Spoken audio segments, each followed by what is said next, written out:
Good morning বন্ধুরা, good morning from Lachen. আজ 12ই March 2026 এবং এই মুহূর্তে আমি দাঁড়িয়ে আছি নর্থ সিকিমের দ্য গেটওয়ে অফ গুরুদংমার লাচেনে। 6:51 বাজে। আমার মনে হয় আমরা একটু লেট হয়ে গেছি বাই 20 মিনিটস, বাট ঠিক আছে, রাস্তাঘাট ফাঁকা আছে, বেশি ট্যুরিস্টের জ্যাম নেই বা বেশি গাড়ির জমায়েত নেই, তো আমরা অনেক তাড়াতাড়ি পৌঁছে যাব। আর আজকের এই রাইডে আমার সাথে কে কে যাচ্ছে তোমাদেরকে একটু দেখিয়ে দিই। জাস্ট রাস্তায় আমাদের পরিচয় হয়েছে মঙ্গানে, মনোজ, আর মনোজের পিলিয়ন আছে শোভনা। ওকে, সো মনোজের রয়্যাল এনফিল্ড, আমার রুস্তম আর মাইতি এনফিল্ড, আমরা তিনজন একসাথে রাইড করবো। বাট খারাপ লাগছে ওর জন্য, ওরা কালকে এসছে। তোমার নাম? প্রদীপ্ত রাহুল। ওরা এসছিল এই এক্সপালসটা নিয়ে, বাট সামাও এক্সপালসটার ক্লাচ জ্বলে গেছে লাচেনের পৌঁছানোর আগেই। সো এখন তোমাদেরকে ফিরে যেতে হবে, মাঙ্গানে ফিরে যাবে ওরা, এবং মাঙ্গান থেকে তারপরে গাড়ি ঠিক করি আবার এইদিকে আসবে না লাচুং যাবে? লাচুং যাবে। ওকে, আচ্ছা, একটা খুব ইম্পর্টেন্ট জিনিস মানে দেখে দিই, যারা বাইকার্সরা এরপরে আসবে বা ট্রাভেলার্সরা আসবে, এই যে একটা দারুণ হোমস্টে আছে, এটা হচ্ছে হিমালয়ান রোজ হোটেল। হোমস্টে নয়, হোটেল। এর ফোন নাম্বার আমি এই যে দিয়ে দিলাম। এখানে তোমরা মাত্র 1000 টাকা পার ডে পার হেড দিলে ব্রেকফাস্ট, লাঞ্চ, ডিনার সহ সমস্ত খাওয়া দাওয়া নিয়ে রুম পেয়ে যাবে। খুব সুন্দর, এক একটা রুমে 2 জন করে তোমরা থাকতে পারবে। তো ফাইনালি জার্নি শুরু করা যাক। ঘড়ির কাঁটায় এখন সময় ঠিক 7:09, আর আমরা শুরু করলাম গুরুদংমার লেকের উদ্দেশ্যে আমাদের রাইড। আমার বাইকে যা ফিউল আছে মোটামুটি 170 কিলোমিটার চলে যাবে, মানে গুরুদংমার ঘুরে আমি আবার মঙ্গান ফিরে যেতে পারবো। এনিওয়েজ, লাচেনের ম্যাক্সিমাম হোটেলস কিন্তু এখনও বন্ধই আছে, তবে আর 3-4 দিনের মধ্যে সব হোটেলস খুলে যাবে, সব হোমস্টেজ অপারেশনাল হয়ে যাবে। তোমাদেরকে আমি একটা কথা বলি না, যদি তুমি জীবনে কখনো কারোর ক্ষতি না করো না, যদি তুমি জীবনে সবসময় সাহসিকতার সাথে এগিয়ে যাও, তাহলে দেখবে ভগবানও সবসময় তোমার পাশে থাকবে। কাল অবধি এই পুরো এরিয়া না মেঘে ঢেকেছিল, ক্লাউডি ছিল। আজকে দেখো সকালবেলা থেকে নীল আকাশ, ঝকঝক করছে রোদ, দেখতে পাচ্ছ পাহাড়ের ওই পাশটা, পাহাড়ের চূড়ায় কীরকম রোদ এসে পড়েছে। সততার সাথে জীবনে বেঁচে থাকার চেষ্টা করি, এবং সেই জন্যই হয়তো ভগবান শ্রীকৃষ্ণ সবসময় আমার পাশে থাকে। তো একবার সবাই আমার সাথে বলো, কৃষ্ণায় বাসুদেবায় হরায় পরমাত্মনে প্রাণতঃ ক্লেশ নাশায় গোবিন্দায় নমো নমঃ। এই মন্ত্রটা উচ্চারণ করে রাইড শুরু করি প্রত্যেক দিন, ভগবান তো পাশে থাকবেই। রাস্তা ঠিকঠাক। আজকে লাচেনে এই মুহূর্তে টেম্পারেচার হচ্ছে -1 অ্যাজ পার গুগল।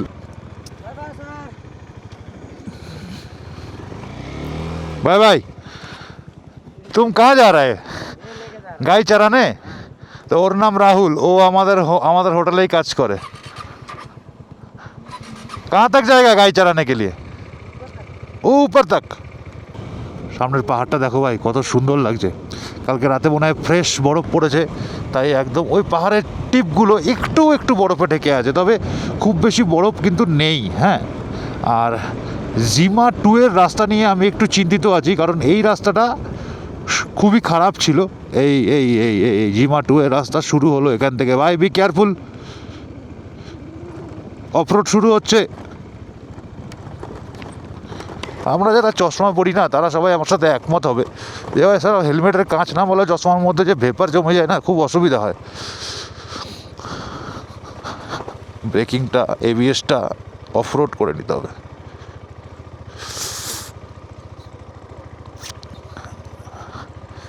বাস, এই শুরু হলো জিমা 2 এর অফরোড। যাক, এইটুকু জায়গা তো কোনো অতটা অসুবিধা হবে না তোমাদের, তোমরা সবাই এই রাস্তাটা পার করে নিতে পারো। মেন যেটা হচ্ছে সেটা একটু পরে আসছে, আর একটু পরে একটা প্যাচ আসবে যেটা একটু প্রবলেমেটিকই হবে। দেখতে হবে, আগে তো ওই প্যাচটা খুব সরু ছিল, এখন প্যাচটা চওড়া করেছে কি না সেটা দেখতে হবে। এই জায়গাটাকেও স্কিপ করো না, এই জায়গাটা রাস্তাটা পুরোটা দেখো, তাহলে তোমরা একটা আইডিয়া পাবে যে জিমার রাস্তা এখন এই মুহূর্তে কী অবস্থায় আছে। অ্যাকচুয়ালি আমাদেরকে এই পাহাড় থেকে না ওই পাহাড়টায় যেতে হবে, সামনের পাহাড়টায়। তার জন্য একটা নদী ক্রস করতে হবে। এখন ভাই যারা আসতে চাইছো তারা চলে আসো, কারণ হচ্ছে ওয়েদার ভালো আছে। এরপরে কিন্তু বৃষ্টি বৃষ্টি হয়ে গেলে তখন কিন্তু এই রাস্তাগুলো সব চ্যারেট হয়ে যাবে।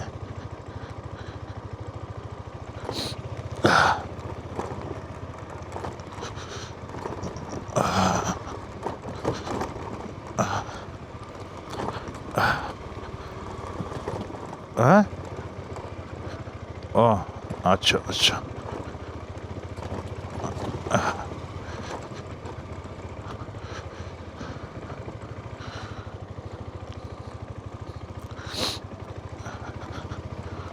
এখানে রাস্তা কিন্তু শার্প ডিক্লাইন, এবং গাড়ি গিয়ে গিয়ে রাস্তা বসিয়ে দিয়েছে। দেখো নিচে লাচেন নদী,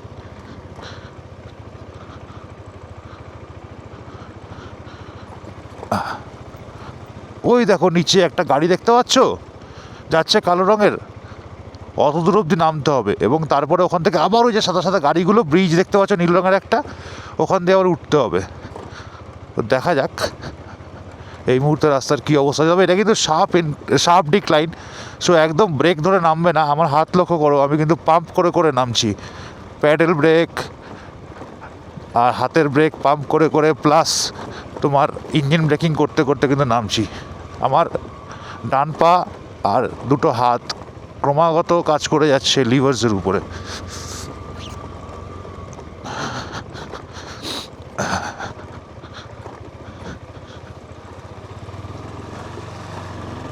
চলো চলো চলো চলো, এবার হলো সরাই, এবার শুরু হলো চড়াই। বাট ভাই যাই হোক না কেন, সামনে কিন্তু রোদ দেখে মন ভালো হয়ে যাচ্ছে ভাই। কমসে কম আজকের রাইডটা আমরা খুব সুন্দর ওয়েদারে ভালোভাবে করতে পারবো, এটাই আশা রাখছি। লাইনার্স বেশি কিছু পরিনি, কারণ অতটা ঠান্ডা আমার লাগছিল না। জাস্ট একটা থার্মোকট আছে, তারপরে আমার রাইডিং জার্সি, তারপরে উইন্টার লাইনার, তারপরে জ্যাকেট। পায়ে আছে আমার একটা ট্রাউজার আছে ফার দেওয়া, তার উপরে আমি প্যান্ট পরে আছি, রাইডিং প্যান্ট। লাইনার্স নেই, প্যান্ট নিচে। দেখা যাক আমার উপরে গিয়ে কতটুকু কি প্রবলেম হয়, আদৌ হয় কি না। অনেকেরই এখানে প্রশ্ন থাকবে যে দাদা বাইক নিয়ে কালাপাত্তার যেতে দিচ্ছে কিনা। বাইক নিয়ে কালাপাত্তার যেতে দিচ্ছে কিনা সেটা আরেকটু পরে গেলেই আমরা প্রমাণ পেয়ে যাব, কারণ আমি যতদূর জানি বাইক নিয়ে কালাপাত্তার যেতে দিচ্ছে না। তবে ওখানে গিয়ে জিজ্ঞেস করব যাওয়া যাবে কিনা, যদি বলে যে চলে যাও তাহলে চলে যাব।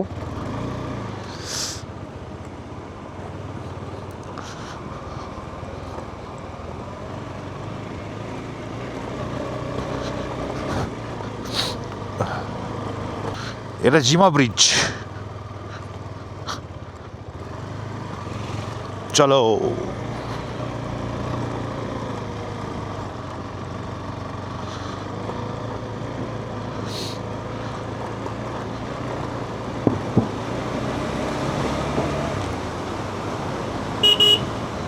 এইবার হচ্ছে সেই ইনক্লিনেশনটা যেটা দিয়ে উঠতে হবে আমাদের।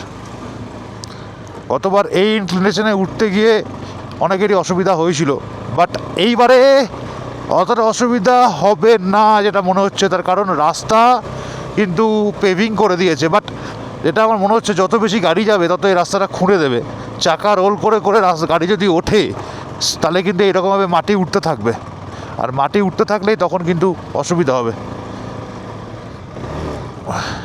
একটু লো সিসি বাইক হলে তখন সেক্ষেত্রে একটু দেখে শুনে উঠতে হবে, ওঠা যাবে না এমন না, বাট দেখে শুনে উঠতে হবে। সামনে আরও দুটো বাইকার আছে, তারাও যাচ্ছে গুরুদুমার।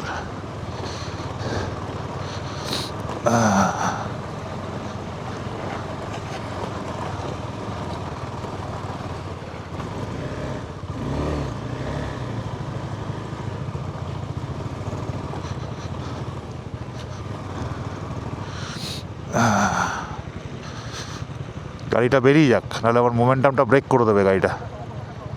ও ভাই সব ভিউ দেখো ভাই লোক, পুরো বরফ সাদা পাহাড় রে ভাই,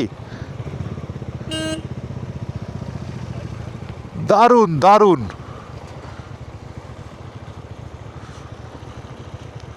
চলো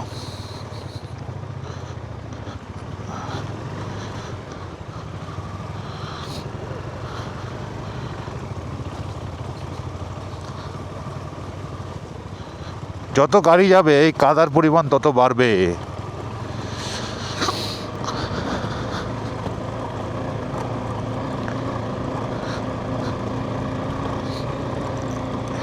মোটামুটি 3 কিলোমিটার মতন রাস্তা এরকম খারাপ আছে, তারপরে আরেকটা টার্ন ওঠার পরে দেখতে পাবে রাস্তা কিন্তু একদম ভালো হয়ে গেছে। এই আরেকটা টার্ন উঠবো, তারপরে এইটুকু রাস্তাতেই যা হবার হবে, ক্লাচ জ্বলা থেকে শুরু করে গাড়ি খারাপ হওয়া থেকে শুরু করে যা কিছু হবে সব এইটুকুতেই হবে। এর আগে বা পরে কিন্তু সেরকম আর কোনো প্যাচেস নেই।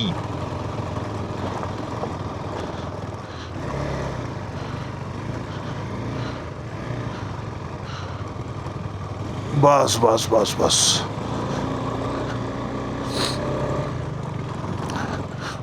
আরও একটা টার্ন, দুটো টার্ন মনে হচ্ছে আমাদের এভাবে উঠতে হবে।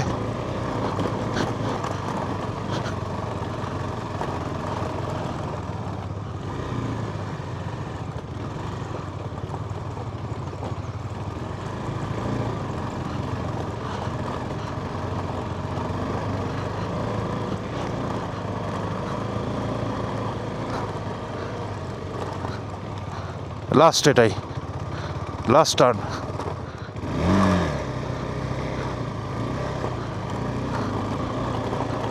ব্যাস, সামনে থেকে রাস্তা ভালো। আমি তোমাদের একটা জিনিস সাজেশন করব, তোমরা যদি হার্ড ক্লাচিং করে এইটুকু স্ট্রেচ পার করো, তাহলে তারপরে দাঁড়িয়ে একটুখানি নিজের গাড়িটাকে ঠান্ডা করে নেবে, মানে ক্লাচটাকে একটু ঠান্ডা করে নেবে। ওকে, এই যে এখান থেকে আবার টারম্যাক শুরু হয়ে গেল, এখান থেকে আবার একদম লেক অব্দি রাস্তা ভালো, কোনো অসুবিধা নেই। Just look at this, just look at this guys. ও হো হো হো হো, হ্যাঁ, কি দারুণ, কি দারুণ। Wow wow view guys. জিমা থেকে বেশ কিছুটা আসার পরে এখানে একটুখানি অফরোডিং প্যাচ পাচ্ছি, জাস্ট একটুখানি, নট মোর দ্যান 30 মিটার্স।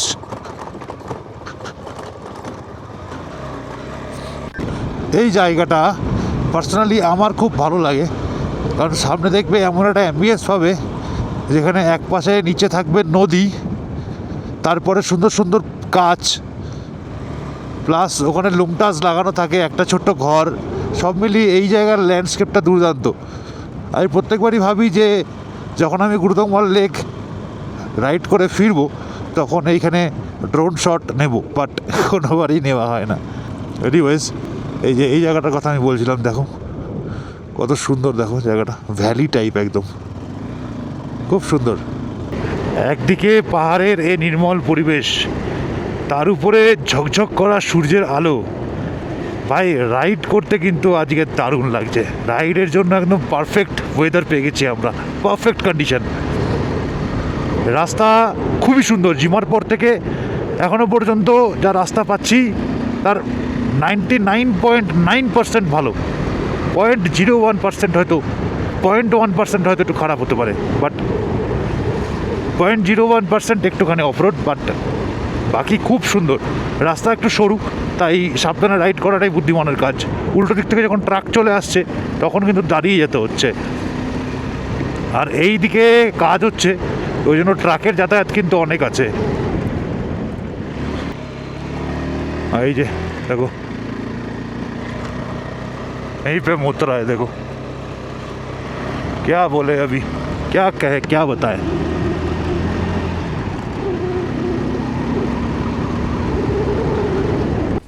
তো সামনে দেখতে পাচ্ছ কত লুংটা লাগানো আছে, কত চোরতেল লাগানো।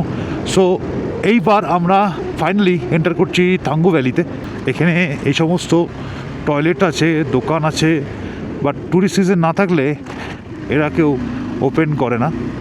থাঙ্গু ভ্যালির এই জায়গাটা আমার খুব ভালো লাগে, অপূর্ব সুন্দর লাগে। তার কারণ হচ্ছে এখানে এত সুন্দর করে সাজিয়ে রাখে এরা জায়গাটা, চারিদিকে পতাকা ফতাকা লাগিয়ে পুরো মায়াবী লাগে, একদম স্যাক্রেড ফিল হয়। এইসব জায়গায় না অন্য সময় বরফ জমে থাকে, বাট এখন দেখছি বরফ নেই। সো গাইস, চিন্তা করো না, ব্ল্যাক আইস পাওয়ার সম্ভাবনা এই মুহূর্তে তো নেই, মানে আগামী কয়েকদিনের মধ্যে তো নেই। তো তোমরা যারা আসতে চাইছো তারা চলে আসতে পারো, কোনো চিন্তা নেই। আর্লি মর্নিং বেরোলেও তোমরা আরামসে পৌঁছে যাবে। মনে রাখো, আমরা 7:10 বেরিয়েছি লাচেন থেকে, এখন 8:20 বাজে, আর আমরা কিন্তু থাঙ্গু ভ্যালি পৌঁছে গেছি অলমোস্ট। আগে যেটা তোমাদের দেখালাম ওটা থাঙ্গু ভ্যালির শুরু, বাট মেইন থাঙ্গু ভ্যালি একটু সামনে। সো গাইজ ফাইনালি আমরা প্রপার থাঙ্গো ভ্যালিতে পৌঁছালাম। এরা হেঁটে হেঁটে কোথায় যায়? বাপরে, এদের কি ঠান্ডা লাগে না রে ভাই? একজনকে ধরে জিজ্ঞেস করে নিতে হবে একদিন, ভাই তোমাদের ঠান্ডা লাগে না? আমরা কত কিছু চাপিয়ে রেখেছি গায়ে, আর এরা একটা মিনি স্কার্ট পরে হাঁটছে। হ্যালো ডগেশ ভাই, কে হালচাল? এই ব্রিজটা দিয়ে ক্রস করে ওই পাশেও যাওয়া যায়। আর ওই পাশটা কিন্তু দারুণ, ওখানেও মানুষ থাকে, ওখানেও লোকজন বসবাস করে। ভাই সত্যি ভাবলেও অবাক হয়ে যাই আমি। সামনে আমাদের পারমিট শো করতে হবে, আমার পিছনে রনির কাছে আছে পারমিট। এই শুরু হলো সব দোকানপাট, এখানেই আবার হোমস্টেও আছে দু একটা। এবার কিন্তু আমার একটু ঠান্ডা ঠান্ডা লাগছে, মানে ছাওয়ার মধ্যে ঢুকে গেলেই আমার ঠান্ডা লাগছে। সবুজ রঙের হালকা, ওখানে তোমার আমাদের পারমিট চেক হবে। ক্যামেরাটা আমি এখান থেকে খুলে নিই। ওইখানে চলে যায় পারমিট দেখা, ওই ডান দিকের বিল্ডিংটাতে। পারমিট দেখানো হয়ে গেছে, আমরা এবার আবার আমাদের যাত্রা শুরু করেছি গুরুদংমার লেকের উদ্দেশ্যে। এবং ক্যামেরা বন্ধ করতে হবে, আবার পরে ক্যামেরা অন করছি। ভাই লোক, সামনের পাহাড়টা জাস্ট দেখো, ফ্রেশ বরফ পড়েছে পাহাড়ের উপরে এবং বরফের চাই হয়ে রয়েছে পাহাড়ের ডগায়। আমার তো মনে হয় পাহাড়ের উপরে যে বরফ জমে আছে ওটা মোটামুটি 500-600 ফুট লম্বা তো হবেই। বাহ, এই চারপাশের জাস্ট ভিউটা দেখো, কি সুন্দর, কি সুন্দর। মজা এসে যাচ্ছে আজকে রাইডে। গুরুদংমার আই এম কামিং 15,000 ক্যাফেতে গিয়ে কিছু খাবার খেতে হবে, একটু গরম কফি খেতে হবে, আর সঙ্গে নিতে হবে একটু জল। আমাদেরকে জানিয়ে রাখি যে হাই অল্টিটিউডের যে সিকনেস হয় সেটা থেকে বাঁচার জন্য আগের দিন রাত থেকে প্রচুর প্রচুর জল খাওয়া শুরু করবে। আর আমি তো একদম মানে প্রচুর জল খাই এই রাইডগুলোতে আসার সময়। আর আরেকটা কথা, স্মোক যারা করো তাদের বলি, তোমরা চেষ্টা করো যেন বেশি সিগারেট না খাও। সিগারেট আমিও খাই, যদিও সিগারেট খাওয়া স্বাস্থ্যের জন্য ক্ষতিকর, তবুও নেশা হয়ে গেছে, কী করবো, ছাড়তে পারি না। সিগারেটটা আমি অনেক কমিয়ে দিয়েছি কাল থেকে। আরেকটা যেটা, সেটা হচ্ছে যে যদি পারো তো জলের বোতল সঙ্গে একটা রেখো। যখনই অল্টিটিউড সিকনেস হবে তখনই ওয়াটার বটল থেকে তোমরা জল খেতে পারবে, এতে অনেকটা হেল্প হবে তোমাদের। ঘড়ির কাঁটায় এখন সময় 8:48, আর আমি অলমোস্ট পৌঁছে গেছি 15,000 ক্যাফে। 15,000 ক্যাফে হচ্ছে সেই জায়গা যেখানে দারুণ একটা আর্মির ক্যাফে আছে, তার পাশাপাশি লাস্ট পারমিট চেক হয় ওখানে, কারণ আর্মি নিজে পারমিট চেক করে। এতক্ষণ পর্যন্ত কিন্তু সিকিম পুলিশ পারমিট চেক করে, বাট ওখানে আর্মি। আমার ইচ্ছা আছে আমি একটু আজকে দেখবো যে যদি সোলামোটা একটু ঘুরে আসা যায়। আমি কোনো আর্মির থেকে রানিং পারমিশন নিয়ে চেষ্টা করবো একটু সোলামোটা ঘুরে আসার। কারণ গুরুদংমার তো অনেকবার এসেছি, সোলামো এখনও পর্যন্ত একবারই মাত্র গেছি।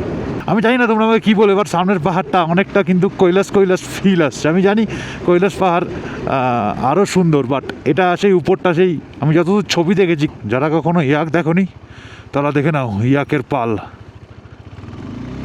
এইভাবে কিন্তু ইয়াকের পাল চড়ে বেড়ায় এই সমস্ত জায়গায়।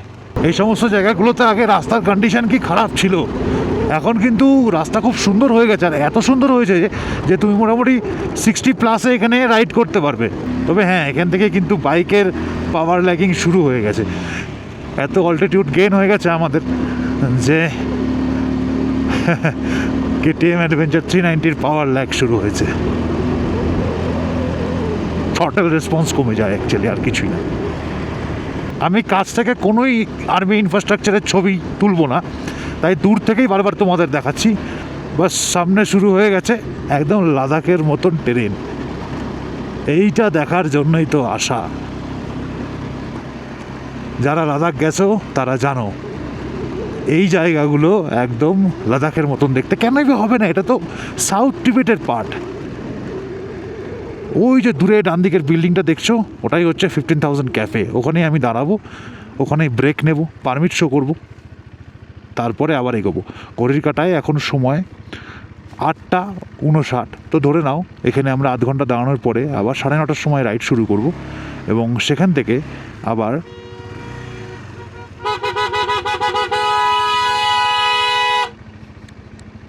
কোথা দিয়ে যাবে এরা? কেন হর্ন মারছে? আমি ট্রাকটা কীভাবে সাইড দেবে এদের? তো চলো আমি এখন ক্যামেরাটা অফ করি, ক্যাফের ভিতরে যদি আর্মি পারমিট দেয় তখন আমি ক্যামেরা অন করবো আবার। এই আমি পৌঁছে গেলাম 15,000 ক্যাফে। তো গাইজ ফাইনালি আমরা পৌঁছে গেছি 15,000 ক্যাফে। আর এখানে দেখো এটা হচ্ছে ক্যাফে, আর এখানে একটা জল আর হ্যান্ড ওয়াশের ব্যবস্থা করা হয়েছে। এখানে ব্ল্যাক আইস হয়েছে ছায়ায়, দেখে যেতে হবে। এখানে দেখো এখানে রয়েছে হ্যান্ড ওয়াশ, এখানে রয়েছে খাবার জল, একটা আয়নাও রয়েছে, আর বেসিন রয়েছে যেখানে তোমার হাত পা ধুতে পারবে। পাশাপাশি এর ঠিক পাশেই, এই ফেসিলিটির ঠিক পাশেই এইখানে রয়েছে toilet, ladies and gents toilet রয়েছে এখানে।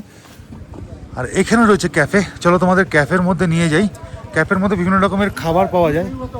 ক্যাফের মধ্যে অনেক রকমের মিষ্টি, সিঙ্গারা, এইসব জিনিস পাওয়া যাচ্ছে। আমি তোমাদের জাস্ট দেখিয়ে দিই একবার। নতুন করে রিনোভেট করা হয়েছে এই 15,000 ক্যাফে। দারুণ করে এখানে অনেক কিছু পাওয়া যাচ্ছে। দেখো এখানে বালুশাই, এখানে জিলিপি, ওদিকে ছোলে বাটুরে, পাশাপাশি বিভিন্ন সিঙ্গারা, চাটনি সব কিছু পাওয়া যাচ্ছে। আর এখান থেকে জাস্ট এই ভিউটা দেখো, এই ভিউটা, এখানে বসে খাওয়া দাওয়া করবে আর এই ভিউটা দেখবে। আমাদের দুজন ভুক্কার দুজন ছোলা বাটারে বসেছে, সোহন আর মনোজ।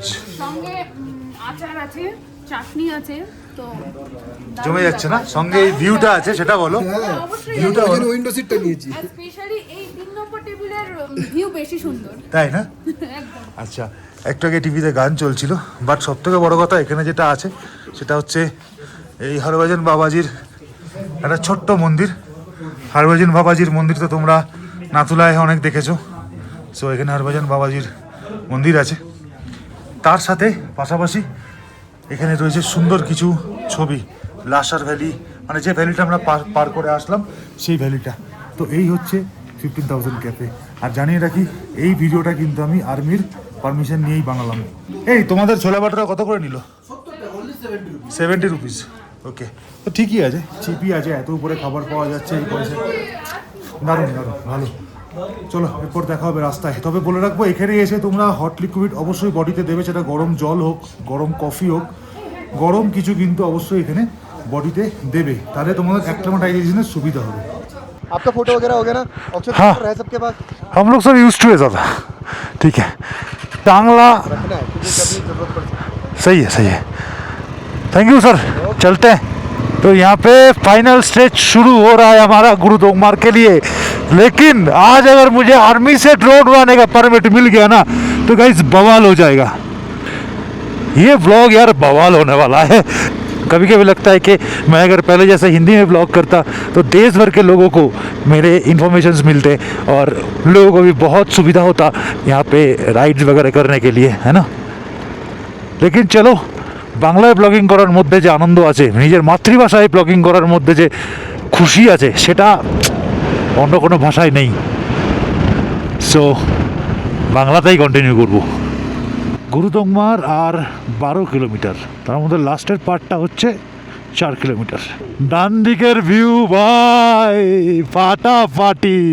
এই দিকটা তো পুরো লাদাখ ভিউ, একদম ফুল লাদাখ ভিউ এটা। ওহ দারুণ দারুণ।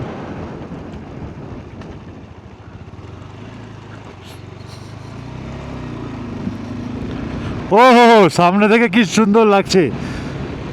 চলে এসো গাইস, চলে এসো, তোমরাও চলে এসো। দারুণ ওয়েদার আছে এখন, দারুণ। ভাই আমি জানি তোমাদের অনেকের মনেই স্বপ্ন আছে এই জায়গাটায় আসার। তোমরা জাস্ট ধৈর্য রাখো আর নিজের প্যাশনের প্রতি যত্নবান হও, ব্যাস তোমাদের স্বপ্ন সফল হওয়ার থেকে কেউ আটকাতে পারবে না। কারণ নিজের স্বপ্নের প্রতি যদি তুমি খাটতে থাকো তাহলে একদিন সেই স্বপ্ন সার্থক হবেই। আর এরকম একটা রাস্তায় আমিও চাই তোমরা বাইক নিয়ে এসো, রাইড করো, অ্যাডভেঞ্চারের মজা নাও। কারণ এই সমস্ত রাস্তাগুলো তোমাদের সারা জীবনের স্মৃতি হয়ে থাকবে। এই বাইক নিয়ে তোমরা যখন এরকম একটা রাস্তায় আসবে না, যখন এরকম রাস্তার মধ্যে দিয়ে চালিয়ে দুই দিকে এরকম ভিউ দেখতে দেখতে যাবে, তখন মনে হবে বাহ ভাই, এই তো লাইফে, এইটার জন্যই তো বেঁচে ছিলাম এতদিন। আমি তো চলো আমার পুরো জীবনটাই স্বপ্নকে উৎসর্গ করে দিয়েছি। আর তোমরা যারা কাজকর্ম মিটিয়েও এগুলো করতে চাও, প্লিজ করো। এইগুলো খুব দরকার আছে আমাদের লাইফে। আমাদের ফার্স্ট্রেশন সরানোর জন্য এই ধরনের ট্রাভেল করা খুব দরকার। চারিদিকে ধুধু করছে প্রান্তর, তার মধ্যে দিয়ে রাইড করছি। আমার লাদাখের কথা মনে পড়ছে। আবার আসছি লাদাখে জুলাই মাসে, তোমাদেরকেও নিয়ে যাব। তোমরা কিন্তু দেরি করো না, ফর্ম বেরোলেই বুকিং করে ফেলো লাদাখের। এই রাস্তাটা বাঁদিক দিয়ে ওই বর্ডার এরিয়ায় চলে গেছে, ওইদিকে যাওয়া বারণ সিভিলিয়ানসদের। ভাই বাঁদিকে হরিণ দেখো গাইজ, দেখো সব হরিণ।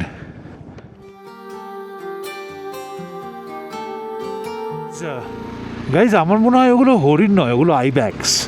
কোনটা ঠিক আমাকে একটু জানিও তো কমেন্ট করে। ফাইনালি ভাইরা আমরা পৌঁছে গেছি গুরুদংমারের কাটে। ডান দিক দিয়ে উঠে গেল গুরুদংমারের রাস্তা। গুরুদংমারের দিকে রাইড শুরু করলাম। এই জায়গাটা আগে একরকম ছিল, এখন একরকম হয়ে গেছে। যাই হোক, অনেকে বলবে, আমিও কোথাও গিয়ে হয়তো বলবো যে আগেরটাই ভালো ছিল। সো আগামী দিনে এটা পুরো টারম্যাক হয়ে যাবে। এই অফরোডটা একটা অদ্ভুত মজা রয়েছে, অদ্ভুত মজা। ঘড়ির কাঁটায় 10:33 আমরা চললাম গুরুদংমার লেকের উপরে। আমার পিছনের টপ বক্সটা মনে হচ্ছে আজকেই ভেঙে পড়ে যাবে, ওটা মনে হচ্ছে আজকেই শেষ দিন। আচ্ছা, বাঁ দিক দিয়েও যাওয়া যায়, ডান দিক দিয়েও যাওয়া যায়, কোন দিক দিয়ে যাওয়া যায় বলো? চলো ডান দিক দিয়েই যাই। ওঠার সময় ডান দিক দিয়ে উঠি, নামার সময় বাঁ দিক দিয়ে নামবো। এটার ইনক্লিনেশন কম, আরামসে যেতে পারবে। আর বাঁ দিকে দিয়ে ইনক্লিনেশন বেশি, গাড়ির অসুবিধা হবে, ওখান দিয়ে নামতে পারবে, আরামসে উঠবে। গাড়ি আসতে চলুক, কিন্তু গাড়ি এগোক, ক্লাচ ছেড়ে দিয়ে একদম আরামসে। যদিও আমার গাড়ি সেকেন্ড গিয়ার পারমিট করছে। বন্ধ? ও না, আচ্ছা, সাইড দিয়ে রাস্তা আছে। গাইজ একদম লাস্টের পার্টে কিন্তু ছোট ছোট পাথর ফেলা, দেখতে পাচ্ছ? এখানে একটু সাবধানে আসতে হবে। বাট হ্যাঁ, একটা জিনিস আমি ক্লিয়ার করে দিই, যে যাদের বাইকের রাইড হাইট কম, যেমন সুপার মিটিওর বা BR 650, তারাও কিন্তু এখন আসতে পারবে গুরুদংমার। এখনও অবধি আমি যা রাস্তার অবস্থা দেখতে পাচ্ছি, যাদের বাইকের গ্রাউন্ড ক্লিয়ারেন্স কম তারাও আসতে পারবে। যে রাস্তাটা দিয়ে আমি এলাম, এই রাস্তাটা হচ্ছে গুরুদংমার লেক ওঠার সেফেস্ট রাস্তা এই মুহূর্তে। পার্কিং এরিয়া এখানে করেছে, আচ্ছা, তার মানে ওখানে টুরিস্ট নামিয়ে দিয়ে এখানে এসে পার্কিং করতে হবে। বাট গাড়ি উপর দিয়ে যাবে, মানে বাইক যাবে সোজা।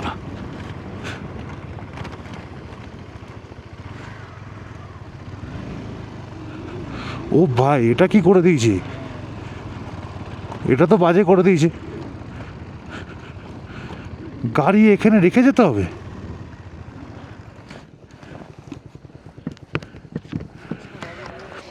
এই সিস্টেমটা তো খুব বাজে হলো। এখন গাড়ি নিয়ে উঠতে দিচ্ছে না উপরে।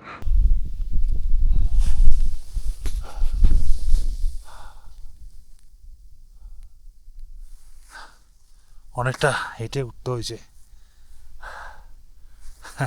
হাঁপিয়ে গেছি।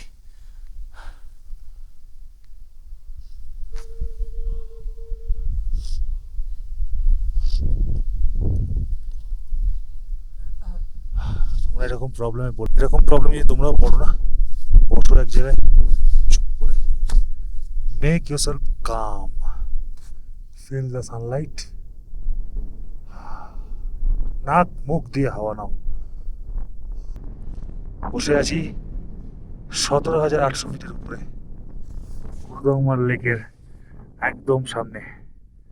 ভাই, গুরুদংমার লেক প্রত্যেকটা বাইকারের স্বপ্ন। Maity, how are you feeling? আলাদাই লেভেল, স্বর্গের মধ্যে আছি মনে হচ্ছে। ওর আওয়াজ শুনতে পাবেন আমি জানি। হাওয়া চলা শুরু হচ্ছে আস্তে আস্তে, কারণ বেলা হচ্ছে। পাহাড়ের পিছন থেকে সন্ত্রাসবাদীরা যেরকম কাশ্মীর ধেয়ে আসে, ঠিক সেরকমভাবে মেঘ ধেয়ে আসছে এই গাড়িতে। And here is Gurudongmar lake. কয়েকদিন পর থেকে আমাদের গ্রুপ টু শুরু হবে গুরুদংমার লেকের। ফ্রম 14th মার্চ আমাদের থার্ড গ্রুপ, 3rd এপ্রিল। দেখো তোমাদেরকে বুঝিয়ে দিই, ওই নিচে যেখানে গাড়িগুলো আছে ওখানে বাইক পার্ক করতে হবে, তারপরে ওখান থেকে হেঁটে হেঁটে হেঁটে হেঁটে আমাদেরকে উপরে আসতে হবে। এতদিন আমরা ওইদিকে যেতাম গুরুদম্বর লেক পারে, ওইখানে উপরে দাঁড়াতাম, ওখান থেকে সিঁড়ি আছে, নেমে তোমরা এই নিচে রাস্তা দিয়ে সোজা পাড় ধরে হাঁটতে পারবে। বাট আমি আজকে একটু অফরোড ড্রাইভ করলাম, এই সাইডটা দিয়ে উঠে এসেছি। এই জায়গাটা তুলনামূলক ফাঁকা এবং এই জায়গায় শান্তি। আমি একটু এখন এখানে বসবো, বসে একটু মেডিটেশন করবো। গুরুদম্বর লেক এইবার আমি কিন্তু তোমাদের অন্য রকমভাবে দেখাবো। গুরুদম্বর লেকের ড্রোন শট শুরু হবে। 3, 2, 1।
মনোজ, মানুষের সিভিক সেন্স দেখাই, দেখ আর এদিকে আয়, সিভিক সেন্স দেখ। শোভনা, মানুষের সিভিক সেন্স দেখো। গুরুদম্বর লেকে আসছে ঘুরতে, অক্সিজেনের কম ঘাটতি হয়েছে, অক্সিজেন ক্যান কিনেছে, অক্সিজেনটা ইউজ করেছে, করে সোরের বাচ্চা এখানে ফেলে গেছে অক্সিজেনটা। আমি এই ল্যাঙ্গুয়েজটা ইউজ করলাম ইচ্ছে করে, যে ফেলে গেছে তার কাছে আমি একটুও ক্ষমা চাইবো না। তোমরা যারা আসছো গুরুদম্বর লেক ঘুরতে, দেখানো একটা হিড়িক উঠেছে, একটা রিল বানানোর হিড়িক উঠেছে, যে উপরে উঠে বিশাল কষ্ট হচ্ছে, অক্সিজেন ক্যান নিচ্ছি, অক্সিজেন নিচ্ছি, মানে কমে যাচ্ছে। এটা রিল, কিন্তু এটা কিন্তু ম্যাক্সিমাম কেসে স্ক্রিপ্টেড, আমি বলছি। হ্যাঁ, বাট এই যে লিটারিং করে যাচ্ছে, যেখানে সেখানে ফেলে যাচ্ছে। এত লোক আসছে যাচ্ছে, কিন্তু কেউ কিন্তু কিছু বলছে না যে এটা তুলে নি। এটা অনেকক্ষণ থেকে পড়ে আছে, আমি দেখলাম কেউ তুললো না। 390cc অ্যাবভ গাড়ি যাদের, তোমরা যদি গুরুদম্বর লেক এবং ইউমথাং ভ্যালি একসাথে করো তাহলে কিন্তু মিনিমাম 5 লিটার্স পেট্রোল ক্যারি করবে। আর মানে আমাদের মতন যাদের অ্যাডভেঞ্চার বা ডমিনার আছে, আর যারা বিলো 300cc বাইক আছো, তারা তোমরা মোটামুটি ওই 2 থেকে 3 লিটার তেল ক্যারি করলেই হবে।